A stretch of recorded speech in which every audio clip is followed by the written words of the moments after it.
muy ligada a su desempeño habitual, que es muy práctico, así que muchas gracias, por favor. Hola a todos, bueno, muchas gracias. Me pongo de pie para tener el torpedo más cerca, no por ninguna idea de figuración.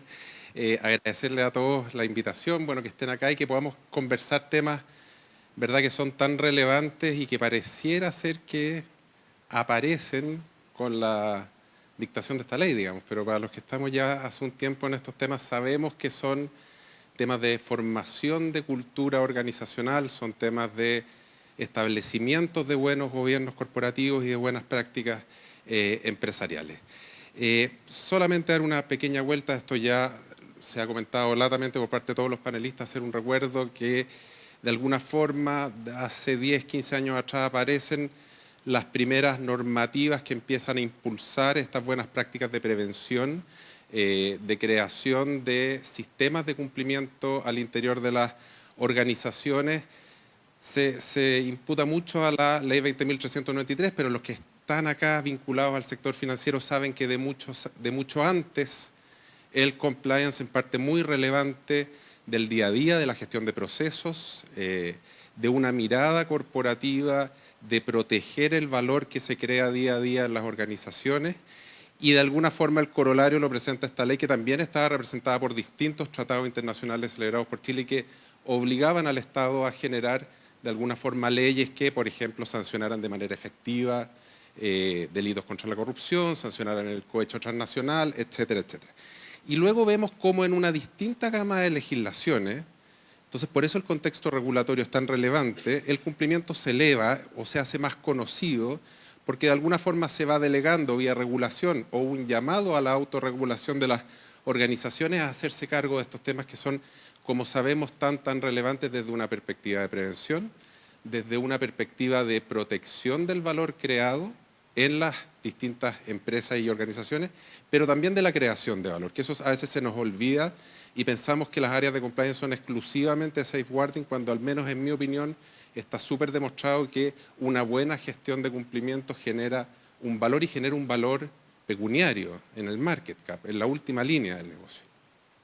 Entonces vemos cómo distintos temas se han ido incorporando en esta lógica, temas de protección de consumidor, se establecen los programas de cumplimiento como un elemento relevante, sale la norma del Instituto Nacional de Normalización, las guidelines de la Fiscalía Nacional Económica, por ejemplo, en orden a un llamado a las organizaciones, a las empresas a generar programas de cumplimiento, ya sea desde una perspectiva de control de daño, ya sea una perspectiva preventiva, todo lo que ha significado el impulso de la norma de carácter general 461, que también está muy asociado al contexto social, al contexto de las partes interesadas de las organizaciones, que por supuesto exigen una mayor transparencia en el desempeño de las organizaciones en relación a qué es lo que hacen, en relación a cuáles son sus riesgos y en relación a cómo están gestionando activamente las temáticas ESG, ¿verdad? Lo vemos también en temáticas de protección de datos personales, ciberseguridad y súper importante también en materia de principios rectores de derechos humanos y empresas, que no es otra cosa que gestionar todos mis riesgos en derechos humanos a lo largo de toda mi cadena de valor, de toda mi cadena de producción. Ya se ha hablado de algún proyecto de ley que busca generar de alguna forma, de manera vinculante, estos temas en las empresas. ¿Qué es lo relevante acá, digamos? Un caso reputacional le puede costar la vida a una organización. No puse los casos, sino que puse las películas, porque yo creo que es más entretenido, se aprende más rápido y se ve mejor. Sobre todo, aconsejarle mucho Margin Call, la verdad es que es una película que desde la perspectiva de cumplimiento es muy completa desde el análisis de riesgo. Desde el análisis de riesgo, desde la estrategia de una organización para salir de una crisis tremenda. Bueno, películas que han llevado estos casos a la, digamos, visión pública, hay montones, aquí algunas recomendaciones. Quiero mirar un poco el vaso medio lleno, también desde esta perspectiva de contexto, porque hemos hablado mucho y se han visto números de alguna forma de la desconfianza en el sector privado. Bueno, acá, y quizás mirando el vaso medio lleno, cuestión que a veces nos cuesta mucho, les traigo el barómetro de Edelman, que es un barómetro que se saca anualmente, digamos, y que de manera consistente concluye que en los últimos 3 años las instituciones, al menos que desde la percepción de este estudio se levantan, es que las empresas son aquellas más competentes y más éticas. En la suma de las dos, las ONG parecieran ser las instituciones miradas desde esta perspectiva más éticas, pero menos competentes. ¿Y por qué es importante mirar estos números también? Porque de alguna forma, ¿cuál es el factor de cambio versus la autorregulación? Es decir, si las empresas son percibidas de alguna forma, quizás de manera leve, pero al menos dentro de las instancias más éticas que son parte del estudio, es que pueden ser un factor de cambio. Y ese factor de cambio es relevante a la hora de promover una cultura organizacional. Acá se habla mucho de, oye, vamos a llegar a agosto con las matrices de riesgo actualizadas en materia de prevención de delitos. Esa yo creo que no es la pregunta. Acá la pregunta es, ¿hemos formado una cultura organizacional de cumplimiento? Y Mauro lo dijo muy bien, eso toma tiempo. Según mi cantautor favorito, el señor Fonsi, es pasito a pasito. Así se generan las culturas organizacionales, con el error, con la razonabilidad, como muy bien decía Graciel, y con la construcción de un sistema que de verdad permita fortalecer el gobierno corporativo. Este es un estudio que está, digamos, arriba en la web y se lo recomiendo si lo quieren mirar. No está Chile, fíjense, pero de alguna forma es bien global y tenemos algunos vecinos que son parte de este barómetro. ¿Y por qué lo traigo? ¿Por qué traigo ese factor de cambio? Porque también desde la lógica del trabajo bien hecho, se habla mucho de compliance desde la protección del valor creado, cuestión que es muy cierta. Pero ¿crean valor las empresas que invierten en esto? Bueno, este señor que está acá, que se llama Robert Eccles, que es un profesor de Harvard, se ha dedicado a investigar a las empresas listadas en Estados Unidos de acuerdo a los componentes ESG. Y agarró un grupo de 50 empresas con un buen desempeño ESG y 50 empresas con un mal desempeño ESG. ¿Y qué es lo que miró? Fue la última línea. Y yo acá creo que estoy predicando entre conversos, entonces la respuesta a esta pregunta, o a la pregunta que voy a hacer, yo creo que la respuesta es bastante unánime y la entendemos todos. ¿Qué creen que ocurrió en el estudio? Es que las empresas altamente sostenibles tienen mayor rendimiento bursátil, ganan más plata. ¿Y por qué? Porque el inversionista hoy día no solamente está preocupado en la utilidad, sino que también en cómo las empresas hacen negocio. Entonces, cuando hablamos de compliance, no piensen en cumplimiento. No piensen en cumplimiento, piensen en gobierno corporativo. Piensen en el real fomento de una cultura organizacional que busca crear valor. Desde la estrategia, desde la gestión de riesgo.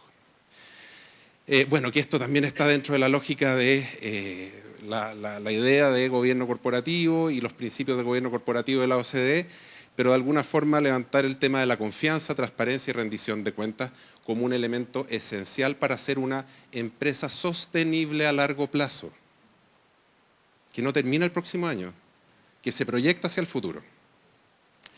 Entonces, ¿cómo ayudamos a proteger este valor creado y cuál es el objetivo central desde mi perspectiva y desde mi experiencia? Modelar conducta a través de programas de cumplimiento.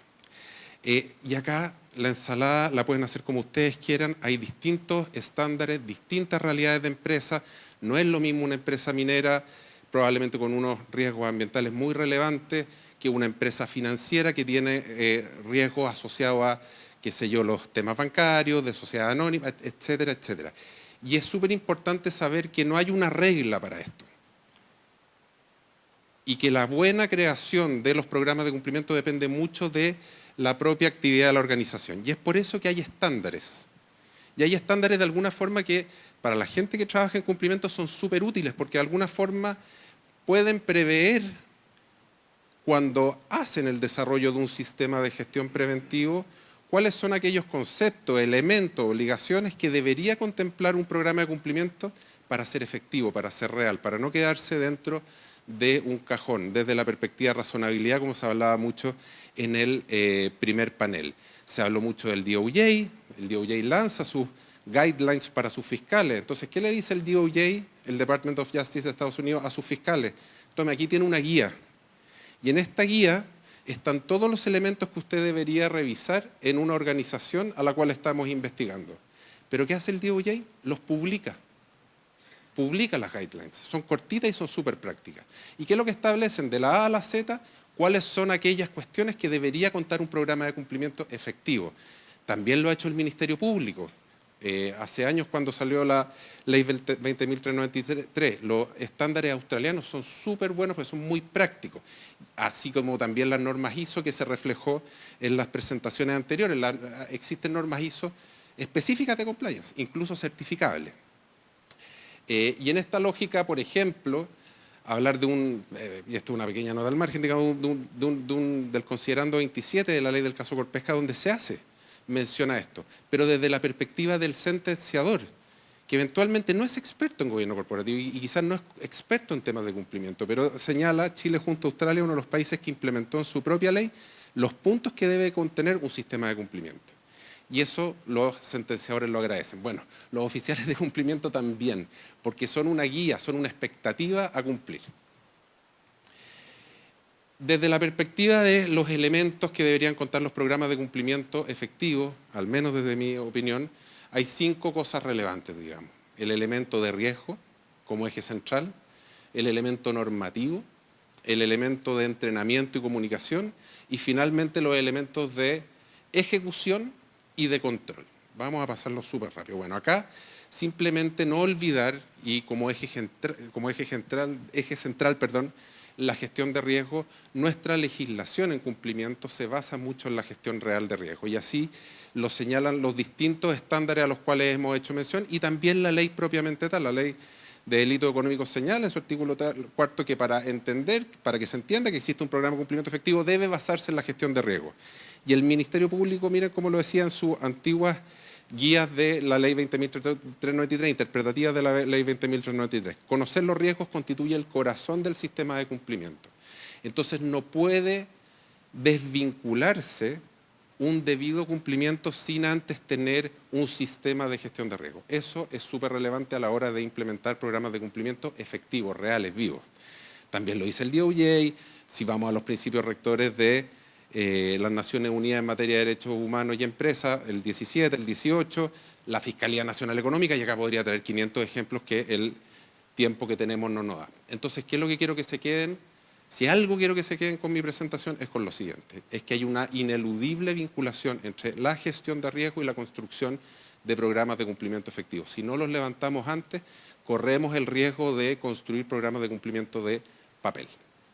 Luego, elementos normativos, súper importante, los sistemas de prevención deben contar con, de alguna forma, documentos que establezcan de manera súper clara las conductas esperadas de los trabajadores, directores, proveedores, ahora que la ley amplía, digamos, de manera bien importante, las personas que son capaces de generar responsabilidad penal de la persona jurídica de una forma sencilla, entendible. Ahora, ¿cuál es el problema? Es que la gente, y me incluyo, no se leen los papeles. Entonces yo muchas veces he hecho capacitaciones donde la primera pregunta que hago es ¿quién tiene el reglamento interno de orden, higiene y seguridad? ¿Quién lo tiene? Todos levanten la mano. ¿Quién se lo ha leído? Todas las manos abajo, o muy poquita arriba. Y es cierto, entonces, ¿cuál es el desafío? Es el segundo, la comunicación. ¿Cómo bajo esa conducta esperada de una manera sencilla, práctica? Y ahí la creatividad va con todo, digamos. Equipos de cumplimiento en empresas que ya tienen un desarrollo importante en esto, tienen gente de comunicación, tienen sociólogos, tienen psicólogos, tienen hasta antropólogos, digamos, porque tienen que vincularse con un sistema cultural. Y la comunicación es una forma súper importante, entonces no saco nada sacando tremendos manuales si las personas no llegan a conocerlo.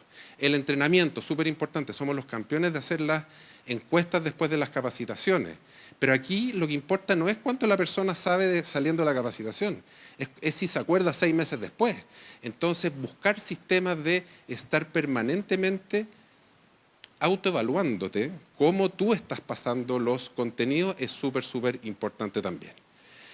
Bueno, elementos de ejecución y control son todas aquellas cosas que tengo que poner a la vista y tengo que bajar para que mi programa sea efectivo. Ahí dejo algunas cosas numeradas, no son todas por supuesto, pero tienen la mayor relevancia porque es la puesta en práctica del elemento normativo, es decir, qué actividades realizo activamente para que mi programa de cumplimiento sea efectivo. Súper importante el monitoreo, ahí se habla de los KCI, los Key Compliance Indicators, levantarlos, eso mantiene un buen, por supuesto, retorno de las actividades que se hacen en las organizaciones.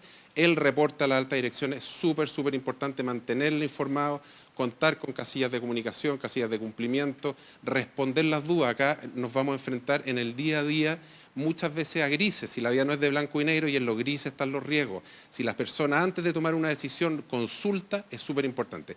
Se habla mucho de que tan importante como la cultura de cumplimiento es la cultura de la pregunta, y abrir esos canales de comunicación es más fundamental entonces. Liderazgo, por supuesto. El liderazgo es una parte esencial de este sistema preventivo, desde la perspectiva del delito económico, desde la perspectiva de cualquier programa de cumplimiento. Dejé a Larry Flynn porque siempre, digamos, en su carta a los inversionistas revela estos temas, y no desde ahora, sino que hace varios años. Yo los invito a leerla, pero de alguna forma la invitación que hace es a la inversión en empresas responsables, en empresas con propósito, y dentro de todas esas características de buen gobierno corporativo está el cumplimiento. Finalmente, el sistema de comunicación también son fundamentales en toda creación y desarrollo de programas de cumplimiento. Acá también les recomiendo el reporte de las Naciones que saca la ACFE cada 2 años y que básicamente mide el impacto de los distintos controles o buenas prácticas en el mundo del fraude. Y siempre en este reporte se detalla, esto está en internet y es gratuito, se puede descargar completo. Y siempre en este reporte le da un pequeño capítulo a la relevancia de las hotlines, y los resultados están a la vista. Es decir, empresas que cuentan con sistemas confiables, anónimos, de denuncia, previenen y ahorran en el fraude que eventualmente se puede cometer. Previenen y ahorran eventualmente en la corrupción que se pueda cometer. También hay indicadores, por ejemplo, NAVEX mide cuál debería ser la usabilidad de estas plataformas para entenderse como plataformas efectivas y conocidas. También hay un reporte súper completo que uno puede servir de buen benchmark. Solamente ideas finales de cierre, recordar que la ley de delitos económicos es un sistema de atribución de responsabilidad penal por defecto organizacional.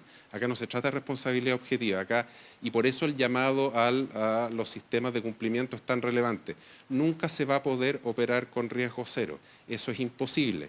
Entonces, por eso más bien se trata de obligaciones de medio, hacer todo lo posible desde la razonabilidad, como decía Giselle, yo lo comparto, desde el 80-20 a prevenir de manera efectiva la comisión de delitos adentro de una organización. Eso es lo que premia la ley. Ahí está la zanahoria al final del camino, ¿verdad? En esta exención de responsabilidad. Gestionar los riesgos de la actividad empresarial, no todo el catálogo.